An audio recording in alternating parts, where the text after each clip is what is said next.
Hello నమస్తే welcome to our channel. నేను మీ తరంగిణి. మరి ఇవాల్టి మూవీ అప్డేట్స్ ఏంటో ఇప్పుడు చూద్దాం. నందమూరి బాలకృష్ణకు అంతర్జాతీయ స్థాయిలో అరుదైన గౌరవం దక్కింది. గోవాలో జరుగుతున్న 56వ భారత అంతర్జాతీయ చలన చిత్రోత్సవం ఇఫీలో ఆయనకు ప్రత్యేక సన్మానం అందించారు.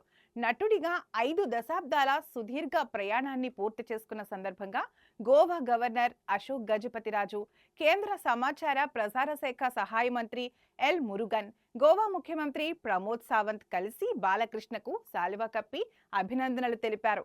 సత్కార కార్యక్రమం అనంతరం బాలకృష్ణ తనదైన స్టైల్ చూపించారు. నటి శ్రీలీలతో వేదికపై నిలుచున్న సమయంలో అకస్మాత్తుగా తన కళ్ళజోడును గాల్లోకి విసిరి అదే స్టైల్లో పట్టుకోవడం అక్కడున్న వారందరినీ ఆశ్చర్యపరిచింది. ఈ వీడియో సోషల్ మీడియాలో వేగంగా వైరల్ అవుతోంది. స్టైలిష్ మేనరిజమ్స్ బాలకృష్ణకు కొత్త కావు. గతంలో కూడా పలు ఈవెంట్లలో మైక్, ఫోన్ను గాల్లోకి విసిరి తన ప్రత్యేక యాటిట్యూడ్ను ప్రదర్శించారు. 6 పదుల వయసులో కూడా అదే ఎనర్జీతో కుర్ర హీరోలకు పోటీగా సినిమాలు చేస్తుండడం ఆయనకే ప్రత్యేకత. ఈ ఇఫీ వేడుకలు నిన్న ప్రారంభమై ఈ నెల 28 వరకు కొనసాగనున్నాయి. ప్రారంభోత్సవానికి అనుపమ్ ఖేర్, దిల్ రాజు తదితరులు హాజరయ్యారు. ముగింపు వేడుకలో సూపర్ స్టార్ రజనీకాంత్ ను కూడా సత్కరించనున్నట్లు నిర్వాహకులు తెలిపారు. విలక్షణ నటుడు, దర్శకుడు రవిబాబు తెలుగు చిత్ర పరిశ్రమలో జరుగుతున్న ప్రీ రిలీజ్ ఈవెంట్లపై తీవ్ర విమర్శలు చేశారు. తాజాగా ఇచ్చిన ఇంటర్వ్యూలో ఈ ఈవెంట్ల సంస్కృతి తనకు విపరీతమైన అసహనాన్ని కలిగిస్తోందని, ఇవి పూర్తిగా అనవసరమైన పద్ధతులని వ్యాఖ్యానించారు. ప్రీ రిలీజ్ ఈవెంట్లు అంటే ఒకరినొకరు పొగుడుకోవడం, అవసరం లేకుండా జనాలు అరవడం, ఏవీలు వేసి కృత్రిమ ఎలివేషన్లు ఇవ్వడం, ఇవన్నీ చాలా ఇబ్బందికరంగా ఉంటాయి.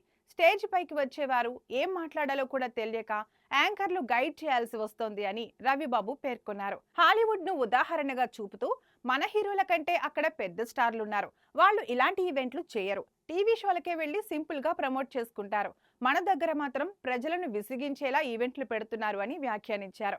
ఆయన వ్యాఖ్యలు ప్రస్తుతం ఇండస్ట్రీ వర్గాల్లో చర్చనీయాంశంగా మారాయి. ప్రఖ్యాత దర్శకుడు ఎస్ఎస్ రాజమౌళి హనుమంతుడిపై చేసిన వ్యాఖ్యలు పెద్ద వివాదానికి దారితీశాయి. ఈ వ్యాఖ్యలపై గోషామహల్ బీజేపీ ఎమ్మెల్యే రాజాసింగ్ తీవ్రంగా స్పందించారు. హిందువుల మనోభావాలను దెబ్బతీసిన రాజమౌళిని జైల్లో పెట్టాలని డిమాండ్ చేస్తూ ఒక వీడియోను విడుదల చేశారు.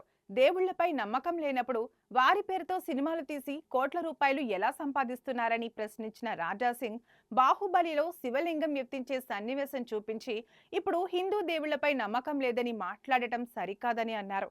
హిందువులు రాజమౌళి సినిమాలను బహిష్కరించాలంటూ పిలుపునిచ్చారు. వారణాసి సినిమా ప్రచారం కోసమే ఇలా మాట్లాడుతున్నారా లేదా నిజంగానే నాస్తికులా అనే విషయమై రాజమౌళి స్పష్టత ఇవ్వాలని డిమాండ్ చేశారు. గతంలో కూడా రాముడు, కృష్ణుడిపై వివాదాస్పద వ్యాఖ్యలు చేశారని ఆరోపించారు. దర్శకుడిపై హిందువులు ఫిర్యాదులు చేయాలని విజ్ఞప్తి చేశారు. నటి కీర్తి సురేష్ తన పేరుతో ఆన్లైన్లో ప్రచారం అవుతున్న ఏఐ మార్ఫింగ్ డీప్ ఫేక్ చిత్రాలపై తీవ్ర ఆవేదన వ్యక్తం చేశారు. ఈ నకిలీ ఫోటోలు తనను మానసికంగా బాధిస్తున్నాయని, విసుగుకు గురిచేస్తున్నాయని సోషల్ మీడియాలో పేర్కొన్నారు.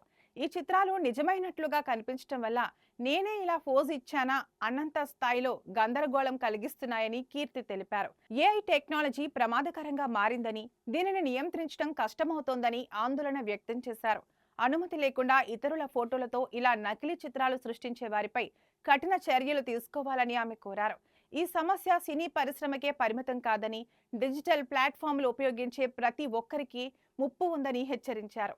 కీర్తికి నటి ఆండ్రియా జెరెమియా మద్దతు తెలిపారు. గతంలో రష్మిక మందన్న, సమంతల వంటి నటిమణులు కూడా ఇలాంటి సమస్యలను ఎదుర్కొన్నారు. ఈ ఘటన ఏఐ దుర్వినియోగాన్ని అరికట్టేందుకు కఠిన చట్టాల అవసరాన్ని మరోసారి గుర్తు చేస్తోంది. ఇవండి ఇవాల్టి మూవీ అప్డేట్స్. మరిన్ని అప్డేట్స్ తో మళ్ళీ కలుద్దాం. మీరు ఇంకా మా ఛానల్ సబ్స్క్రైబ్ చేసుకోలేదా? అయితే వెంటనే సబ్స్క్రైబ్ చేసుకోండి. అలాగే మేము వీడియోస్ అప్లోడ్ చేసిన వెంటనే మీకు నోటిఫికేషన్ రావాలి అంటే పక్కనే ఉన్న బెల్ ఐకాన్ని క్లిక్ చేయడం మర్చిపోకండి.